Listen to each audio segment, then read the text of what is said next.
Hi there, and welcome to this photoluminescence quantum yield tutorial. Today I'm going to be showing you how to analyze liquid samples with your QYPro integrating sphere on an FLS1000. We have a dedicated video on our YouTube channel showing you how to install your QYPro. But to summarize, remove the current sample mount and any lenses from the sample chamber. Replace the fascia panel with that for the QYPro. Pass the wiring loop of the integrating sphere into the sample chamber and connect the bayonet connection to the fascia panel and the D-plug to the power supply. Lower the QYPro into the sample chamber, taking care to align your excitation and emission ports. And install your sample mount of choice, also ensuring the correct alignment towards the excitation port. The first step of any quantum yield analysis is to select your excitation wavelength. To do this appropriately, we need to understand the excitation and emission properties of our sample. On screen, I have the excitation and emission spectra of quinine bisulfate in 0.1 molar sulfuric acid. This will be today's sample. To select an appropriate excitation wavelength, we need to ensure that there will be no overlap of our excitation and emission peak areas so that we can accurately count the number of photons within each. We can see that the sample's emission begins at around 375 nanometers. Where possible, we recommend a 20 nanometer gap between excitation and emission onset. We could therefore select any wavelength shorter than 350 nanometers to be our excitation. Today, I will use 340 nanometers as my excitation wavelength.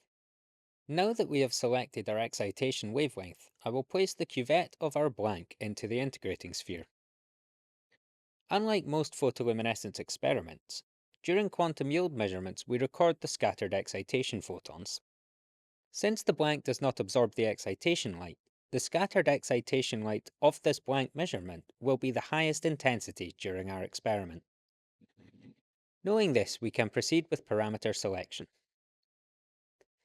As with most measurements in fluorical, we start in the signal rate screen. First, I will select the detector light path which is associated with our integrating sphere.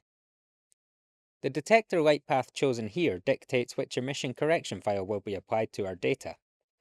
If the wrong correction file is used, any quantum yield results calculated from this data will be false. Next, I will set the excitation wavelength to 340 nanometers and the excitation bandwidth to 5 nanometers. I will also set the emission wavelength to 340 nanometers, and I then set a narrow bandwidth of 0.1 nanometers to avoid detector saturation. I now gradually open the emission bandwidth until I receive around 1 million counts per second on the emission detector.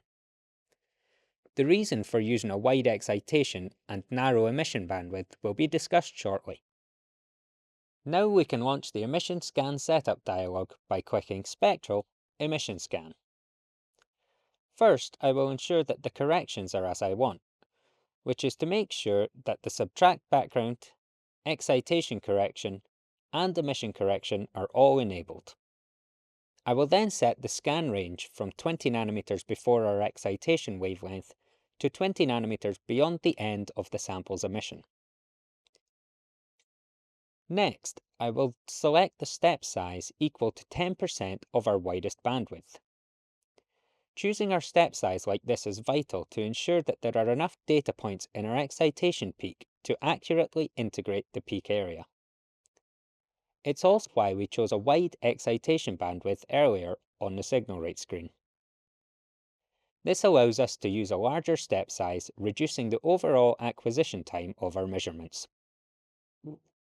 I will choose a dwell time of 0.2 seconds, which is our recommended minimum for quantum yield experiments, and the number of scans I will leave as 1. I can now start the measurement. We have sped up this footage a little, but while the emission scan of our blank is recording, I'll give you a quick recap. We selected our bandwidth parameters using the blank and not our sample because the scattered excitation light of this measurement will be the brightest part of our PLQY experiment. We selected a wide excitation bandwidth because we must ensure that the step size of the experiment is equal to or less than 10% of this bandwidth. This is done so that we can accurately determine the number of photons absorbed. Using a wider bandwidth here allows us to use larger step sizes and therefore reduce our acquisition time. We also ensured that we selected the correct detector light path. And finally, when on the emission scan setup dialog, we ensured that we encompassed the range of both scatter and emission peaks by at least 20 nanometers. Now that this first emission scan is finished, I will rename it blank. Next, I will swap cuvettes from our blank to our solution of QBS. It's important to ensure that identical measurement parameters are used for both blank and sample measurements of the same quantum yield experiment. Fortunately, in Fluorical, we can do this easily by using the Rerun Measurement button on our toolbar. I will use this to start the emission scan of our sample. We have sped up this footage a lot so that we can skip ahead to our quantum yield analysis. Now that this scan is finished, I will rename it after our sample before joining our two scans into the same Fluorical window. We can now launch the Quantum Yield Wizard using the Quantum Yield Wizard button on the toolbar or by selecting Analysis, Quantum Yield.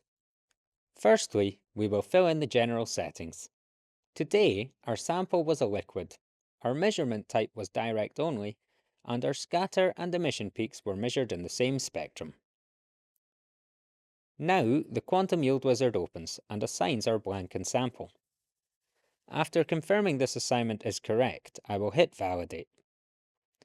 Fluorical now estimates the scatter range, and I select the emission range by clicking and dragging on the plot window in the bottom right panel. I could also do this using the text boxes on the left. I now hit Calculate, and we can see that we have recorded a quantum yield of approximately 53%.